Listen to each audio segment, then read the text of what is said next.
네, 오늘 말씀 제목은 처녀가 잉태하여 아들을 낳으리니입니다. 처녀가 잉태하여 아들을 낳으리니. 자, 오늘은 이제 마태복음 강의 두 번째 시간이고요.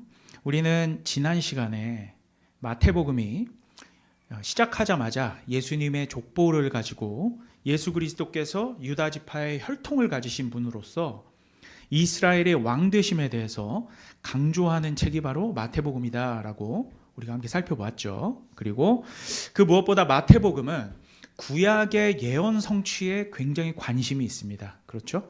그리고 다윗 왕의 적통의 계승이 바로 이 예수시다 하는 것에 또한 관심이 있고요. 그러한 견지에서 바로 예수 그리스도를 바라보고 있다라고 말씀을 나누었습니다. 자, 이제 오늘 본문은 이 예수님의 계보에 있어서 이제 계보에 이어서 예수님의 탄생, 즉 특별히 이제 수태고지라고 하거든요. 그러니까 아이를 낳게 될 것을 고지하심이라고 할까요? 그래서 이걸 수태고지와 또한 예수님의 탄생 배경에 대해서 기록하고 있는 이 본문을 한번 살펴보도록 하겠습니다. 자, 여러분, 오늘 본문을 보니까 요셉이라는 청년과 마리아라는 처녀가 있었습니다. 이 둘은 다 유다 지파 사람이에요. 그렇죠? 그리고 이 둘 관계가 어떤 관계냐면 아직 결혼을 한 관계는 아니에요.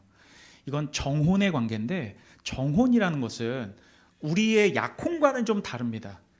그러니까 유대인들의 정혼 관계는 오늘날의 우리의 약혼과는 다른 법적인 구속력이 있는 결혼 전 어떠한 상태라고 보시면 돼요. 부부는 맞기는 맞아요.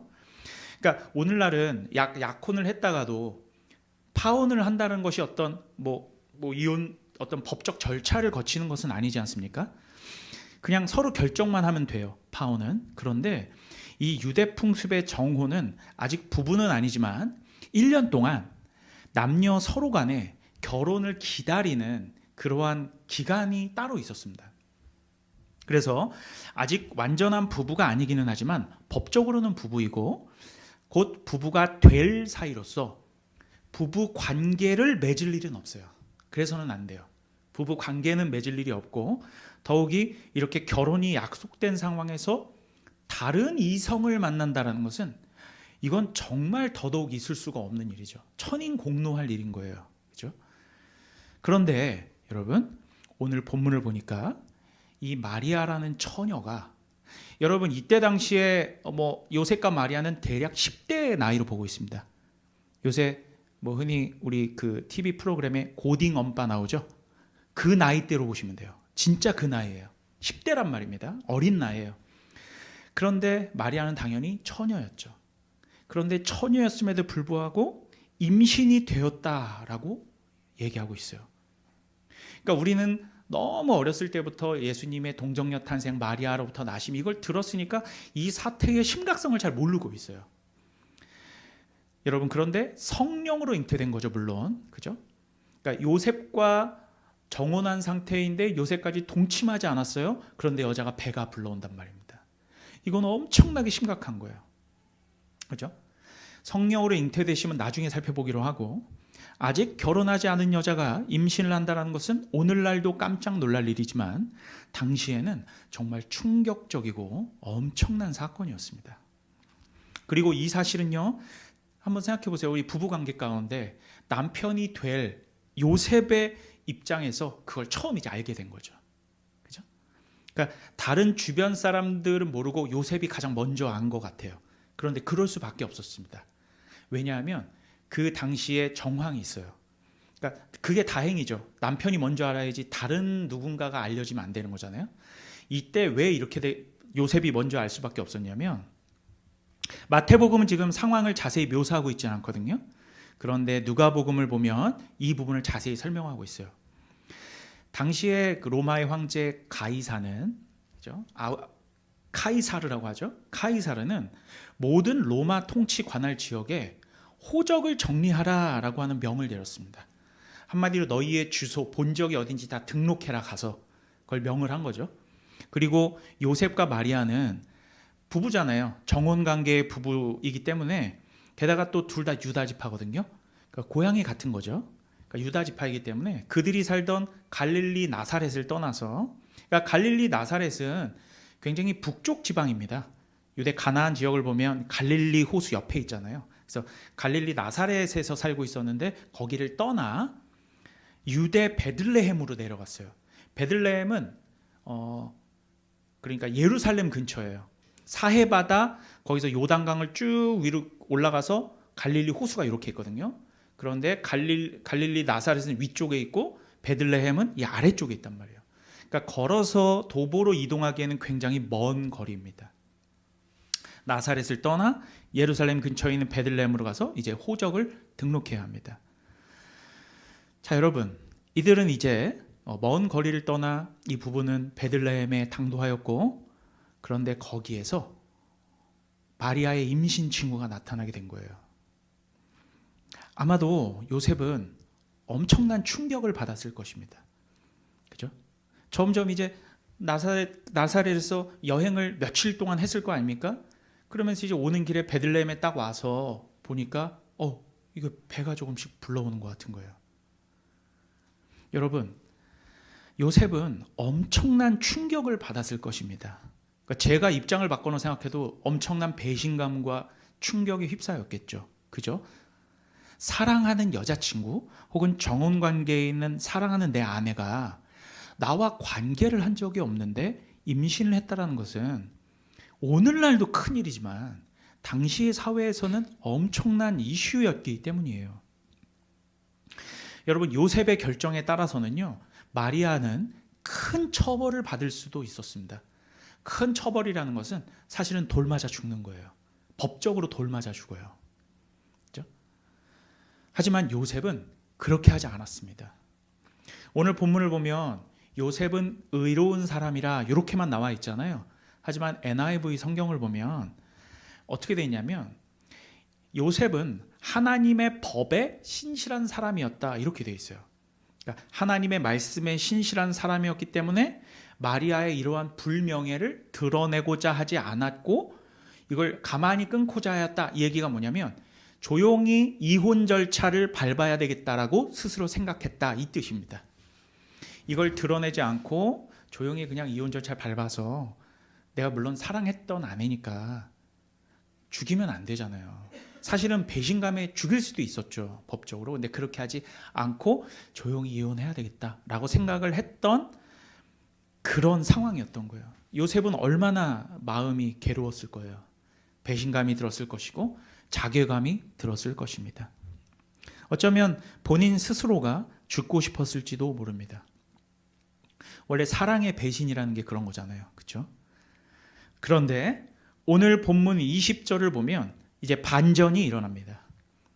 뭐냐면 꿈에서 하나님의 사자가 나타나서 이렇게 말하는 것입니다. 이 부분을 한번 볼까요? 마태복음 1장 20절에서 23절입니다. 우리 함께 읽을까요? 큰 소리로 함께 읽습니다. 좀 빠르게. 시작. 이 일을 생각할 때에 주의 사자가 현몽하여 이르되 다윗의 자손 요셉아 내 아내 마리아 데려오기를 무서워하지 말라. 그에게 잉태된 자는 성령으로 된 것이라. 아들을 낳으리니 이름을 예수라 하라. 이는 그가 자기 백성을 그들의 죄에서 구원할 자이심이라 하니라. 이 모든 일이 된 것은 주께서 선지자로 하신 말씀을 이루려 하심이니 이르시되 보라 처녀가 잉태하여 아들을 낳을 것이요 그의 이름은 임마누엘이라 하리라 하셨으니 이는 번역한즉 하나님이 우리와 함께 계시다 함이라. 여러분, 이 부분 우리가 고백하는 사도신경에서도 고백하는 내용이죠. 예수님의 동정녀 탄생, 즉 동정녀는 처녀입니다. 한 번도 관계를 가진 적이 없는 처녀가 아이를 낳은 것, 그리고 성령으로 잉태되어져서 낳은 바 되신 것. 이것은 우리의 사도신경에서도 고백하는 바입니다. 그만큼 지금 이 내용은요, 우리 기독교에 있어서, 우리 신앙에 있어서 가장 핵심적인 진리 중에 하나입니다. 심지어 이 동정녀 탄생 그리고 성령의 잉태는 창조의 진리 그리고 부활과 더불어서 그와 맞먹을 정도로 중요한 굉장한 계시적 사건이란 말입니다. 이 사건을 믿지 않으면 우리의 구원을 장담할 수가 없는 거예요. 동정녀 탄생과 성령으로 잉태하심을 믿지 않으면, 그걸 내가 인정하지 않고 예수님을 내 주님을 하고 고백할 수가 없고, 그분을 우리의 죄를 사해 주시는 대속주로 여길 수가 없어요. 논리상 성립 자체가 되지 않습니다. 그렇죠? 죄인들을 절대로 구원할 수가 없어요. 그러니까 이 사실은 우리가 교리 공부에서 이제 인간론을 배울 때 더욱 자세히 배울 수 있거든요. 자, 마찬가지로 이제 마태복음은 이러한 사실에 대해서 과정이 아니라 어떻게 성령으로 잉태될 수가 있으며 어떤 그러한 방법론이나 과학적인 근거 같은 것을 전혀 들고 있지 않고 오히려 그 목적을 적시하고 있습니다. 이렇게 동정녀 마리아로부터 그리고 성령으로 잉태되어져서 오시는 분의 그 목적을 뭐라고 밝히고 있습니까? 그의 백성을 그 죄에서 구원하기 위함이다. 그러니까 동정녀 탄생과 성령으로의 잉태는 우리의 죄사함과 직결된 아직 굉장히 중요한 사실이다라는 것입니다. 그리고 또 한 가지는요, 구약 성경의 예언을 성취하기 위함이 목적이에요. 그렇죠? 그러니까 예수님의 이 탄생하심은 그 자체가 구약 성경의 언약의 성취인 것으로 드러나고 있습니다. 여러분, 또한 누가복음과 마태복음을요 동시에 읽어보면 같은 사건이지만 조금은 다른 관점에서 제시하고 있거든요.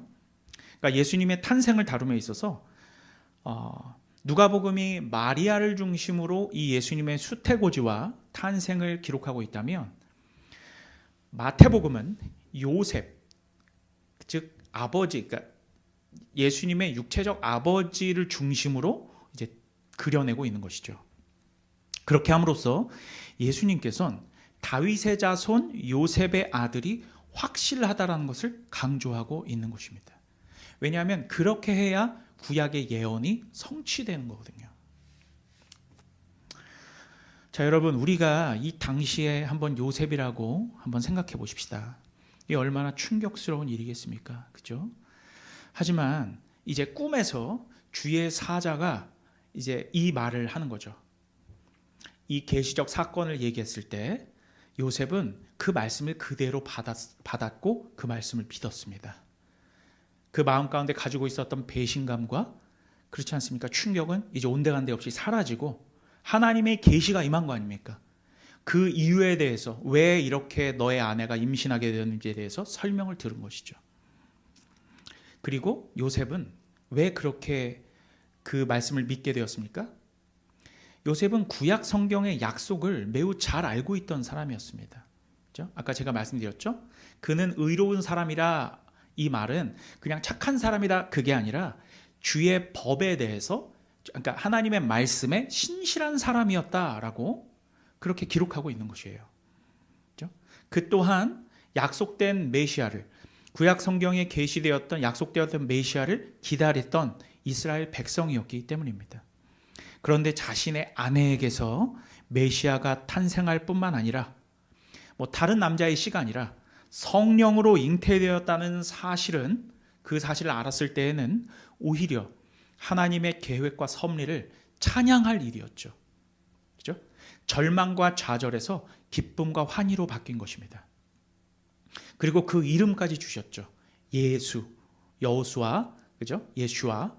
그 이름은 자기 백성을 그들의 죄에서 구원할 자라는 이름의 메시아 그 자체였던 것입니다. 그리고 이름을 또 주셨죠. 임마누엘이라 하리라. 이거는 이제 구약 성경에 약속된 이름이에요. 그렇죠? 하나님께서 우리와 함께 하신다. 이러한 이름을 가지신 메시아가 이들 부부에게서 이제 태어나는 순간입니다. 이제 요셉은 주의 사자의 분부대로 마리아를 맞이하게 되었고, 아내로 맞이하게 되었고, 예수님이 태어나시기까지 동침하지 않습니다. 하나님의 말씀을 존중하고 그대로 신뢰하고 순종한 것입니다. 따라간 것이죠. 여러분, 그런데요, 이제 오늘 본문 말씀 23절에서 이 말씀은 이제 구약 성경을 인용하고 있는 건데, 선지자 누구를 인용한 겁니까?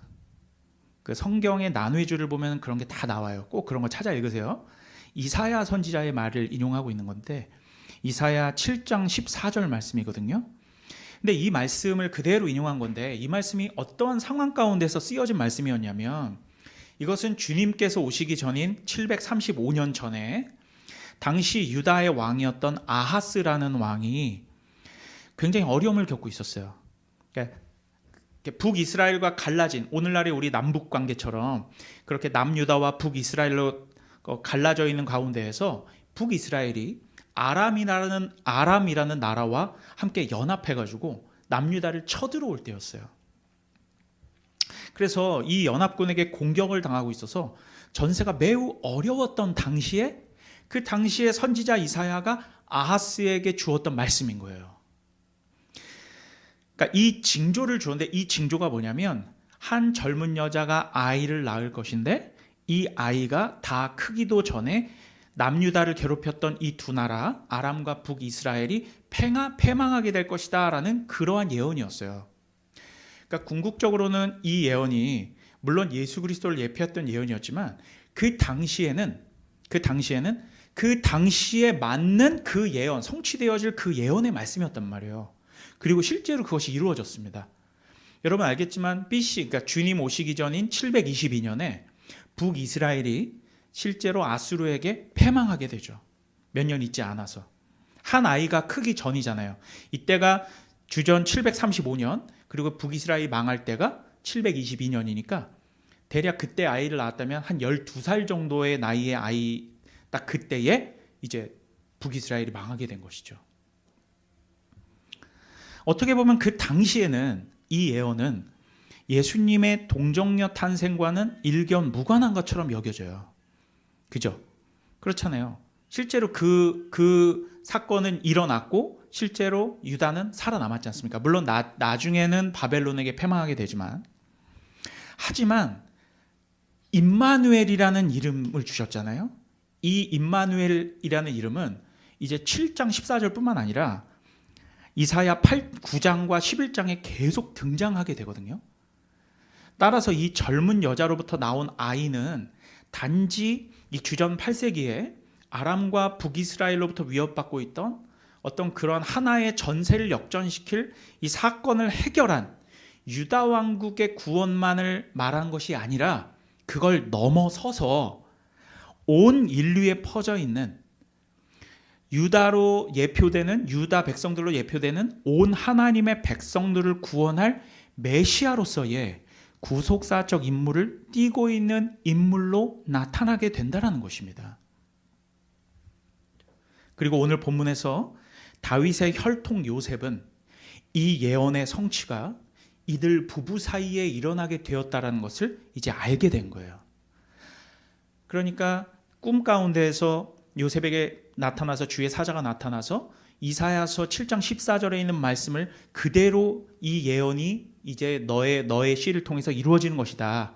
너의 아내 마리아를 통해서 이루어지는 것이다라는 것을 알았을 때 와, 이 약속이 성취가 되는구나 라는 것을 알게 되었단 말이죠. 처음 요셉이 자신과 동침하지 않은 마리아가 임신을 했다는 사실을 알았을 때에는 정말 엄청난 배신과 충격이었을 것입니다. 그 사실은 복음서들이 막 자세히 기록하고 있지는 않죠. 그런데 이건 너무나 상식적인 일이 아니겠습니까?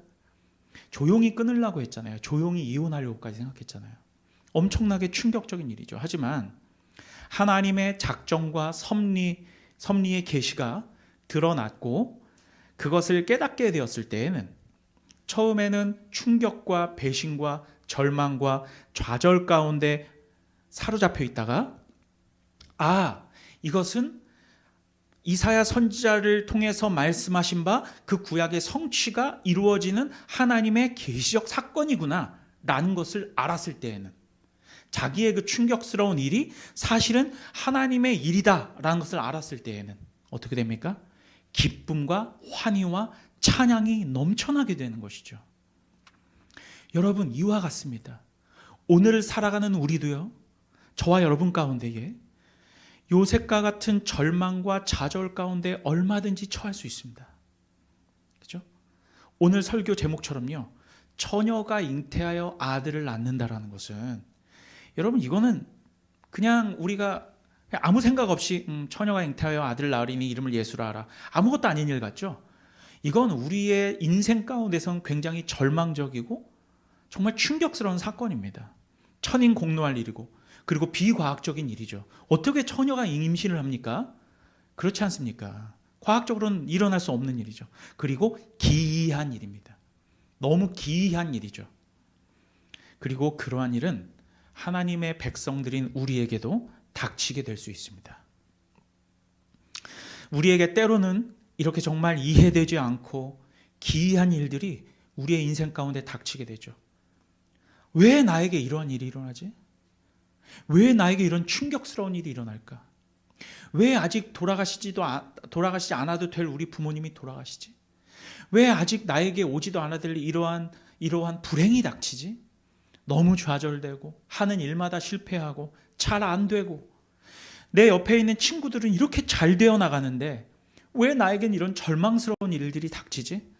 나는 정말 착하게 살아왔던 것 같은데, 내가 뭐 특별하게 착하지는 않다 할지라도 내가 그렇게 못되게 살았나? 이러한 생각, 왜 이렇게 충격적인 일이 생기지? 그런데요, 주의 백성들은 곧 알게 됩니다. 내 삶 가운데 닥치는 이러한 이해되지 않는 일들이 결국은 임마누엘의 하나님께서 드러나시게 되는 통로였다라는 사실을 말이죠. 여러분, 같은 이 예수님의 아버지 요셉의 이름과 같은 저 구약 창세기에서의 요셉의 사건도 한번 생각해 보십시오. 그는 수십 년 동안을 이해되지 않는 인생의 여정을 그대로 걸어왔습니다. 그가 요셉의 총리가 되기 전까지 형들에게 배신을 당하고, 그러니까 물론 그 요셉 자체는 굉장히 좀 야비한 인간이었죠. 청소년 때 그렇게 형들의 잘못을 고자질하고 일러 바치고 자기만 이쁨 받는 그러한 인생을 살다가 형들에게 사실상 죽임을 당한 거죠. 원래는 죽이려고 했는데 몇몇 형들이 반대해서 구덩이에 빠뜨려서 그가 애굽에 팔려가게 만든 거죠. 그리고 나서의 여정을 우리가 너무나 잘 알고 있습니다. 엄청난 고생을 하게 되죠. 배신에 배신을 거듭 당하게 되고, 술 맡은 관원장에게 배신당하고, 보디발 장군의 아내에게, 그 요새 말로 말하자면 그 무고를 당한 거 아닙니까? 제 심각한 죄거든요. 본인이 겁탈 같은 걸 한 적이 없는데 나 겁탈 당했다고, 그죠? 무고를 당해서, 그죠? 한마디로 거짓 미투를 당한 거죠. 배신의 배신을 거듭하고, 하지만 그 가운데 이 요셉을 인도하신 하나님의 손길을 분명히 알게 되고, 그러다가 하나님께서 그를 요셉을 총리로 앉게 되었을 때 거기에서 해피엔딩으로 끝난 게 아니었죠. 분명히 거기에는 장기간의 하나님의 작정과 섭리의 역사가 있었습니다. 결국은 뭐였어요? 그의 형들이 그 전체 팔레스타인 뿐만 아니라 고대 근동 땅에 가뭄이 들게 되었을 때, 그죠? 하나님께서 지혜를 주셔서 요셉에게 그 애굽의 총리가 되었을 때 곡식을 비축하게 하시고, 온갖 나라들이 와서 애굽의 그 양식들을 꾸러 왔을 때, 그때 요셉의 형들도 그 앞에 와서 엎드리게 되는 그 꿈이 이루어진 거지 않습니까? 그때 이제 알게 된 거죠. 하나님께서 나를 애굽으로 보내셨으면 내 가족을 살리시기 위해서 하나님께서 나를 먼저 애굽 땅에 보내셨구나. 그러면 나의 이러한 비참했던 인생과 어두웠던 과거와 절망스러웠던 이 모든 현상들이 결국은 주의 백성들의 구원을 위해, 하나님의 영광을 위해 사용되어졌던 과정에 불과하구나라는 것을 우리는 알게 되는 것이죠. 여러분, 이 예수님의 아버지 요셉도 완벽한 인간이 아니었을 것입니다. 그의 인생에 대해서 자세히 기록하고는 있지는 않지만 그도 죄인이며 구원받아야 할 연약한 육체에 불과했죠. 하지만 그는 하나님의 말씀에 신실하였다. 그는 의로운 사람이라 라고 기록된 건 사실은 뭐였다고요? 하나님의 말씀에 신실하였다. 영어 성경을 보면 이렇게 돼 있어요. Faithful to the law. The law 할 때 그 L이 대문자로 되면 그건 율법을 말하는 거거든요. Faithful, 신실한, 믿을 만한, 정말로 이 사람에겐 무슨 일도 맡길 수 있을 정도로 믿을 만한 그러한 의미를 덧붙일 때 faithful이라는 말을 쓰죠. 주의 말씀에 이 요셉이란 자는 언제나 그렇게 반응했다는 겁니다. 사랑하는 여러분, 예수님 잘 믿는다고 우리에게 좋은 일만 생기지는 않습니다. 저는 우리 가족들을 보면서 그런 생각을 많이 하거든요. 정말 우리 가족들을 보면 우리 할머니 때부터 신실하게 정말 하나님 바라보면서 늘 새벽 기도하시고 기도하고 주님만 보면서 그렇게 신앙생활하면서 나가는 걸 보면서 왜 남들처럼 그렇게 우리에게 어떤 축복, 물질적인 축복이나 자녀들이 잘 되는 축복이나 이런 것들, 왜 그런 것들이 생기지 않지? 왜 우리는 하나님이 돌보시지 않는 것 같지? 좀 이러한 생각이 들 때가 많았거든요. 그런데 이제 신앙에 어느 정도 연륜이 든 다음에 이제 알게 된 것은 정말로 예수님을 잘 믿고 말씀에 신실한 자도 그 인생 말년까지 고난과 고생 가운데 있을 수도 있구나라는 것을 알게 되었어요. 근데 거기에서 오래 참음과 절제와 오로지 주만 바라보는 그 faithful, 신실한 신앙을 가지고 주를 바라보는 자에게 하나님은 영원한 복락을 준비하고 계시구나라는 것을 깨닫게 해주셨어요. 여러분, 처녀가 잉태하여 아들을 낳게 되는 이러한 기이한 일이 우리에게도 반드시 일어나게 됩니다. 이해할 수 없는 나쁜 일들이 우리에게 닥친다고요. 하지만 그 기이한 일이 결국 하나님의 영광을 드러내는 계시적인 사건이었던 것처럼 우리 삶 속에서 펼쳐지는 이해되지 않는 기이한 일들도 우리가 요셉처럼 주님을 향하여 신실하기만 하다면, 주의 말씀을 향하여 보이지 않는단 말이에요. 우리 육신의 눈으로는 앞이 깜깜해요. 어떻게 살아가지? 뭔가 이렇게 의지할 사람도 없고 붙잡을 대상도 없고 물질도 없고 막 그렇게 의지할 때가 점점 사라져가는 거죠. 그렇게 되면은 정말 인생이 정말 좀 비참해지는 그런 때가 오거든요. 그런데 그때가 바로 우리가 그 광야의 때라고 하는데, 그 광야에서 뜨거운 햇빛 가운데 사방을 둘러봐도 나를 도울 이가 아무도 없고, 바로 그때 하늘을 향해서 우리의 시선을 돌리면 거기에서 우리를 바라보는 분이 계시다는 것을 깨닫게 되는 거예요. 우리의 도움이 어디서 올고, 천지를 지으신 여호와께서 우리의 도움이시로다 하는 그 시편 기자의 고백처럼 반드시 도우시는 손길이 있을 것입니다. 여러분, 인생은 롱런입니다. 마라톤처럼 끝까지 주님을 붙들고 가야 돼요. 여러분, 정말로 이러한 이해되지 않는 기이한 일들이 우리에게 닥친다고 할지라도 우리는 주님을 향하여 신실한 사람들이 되십시다. 단지 육신의 눈으로 당장 그 어떤 결과물들이 보이지 않을 수도 있어요. 마음을 조급해하면 더 우리의 마음이 어려워질 뿐입니다. 하지만 주님, 요셉처럼 주의 말씀만 붙들고 가십시오. 그러면 결국 하나님의 영광을 드러내는 여러분의 인생 사건이었음을 깨닫게 될 것입니다. 여러분, 예수님은 우리에게 왕으로 오셨고 의로 통치하시며 우리의 삶을 다스리기를 원하십니다. 지금 이 순간도요. 이 예수 그리스도께 우리의 남은 여생을 다 올려드리고 내어드리는 우리 복되고 귀한 필라델피아 교회 성도님들 되시기를 주님의 이름으로 간절히 축원합니다.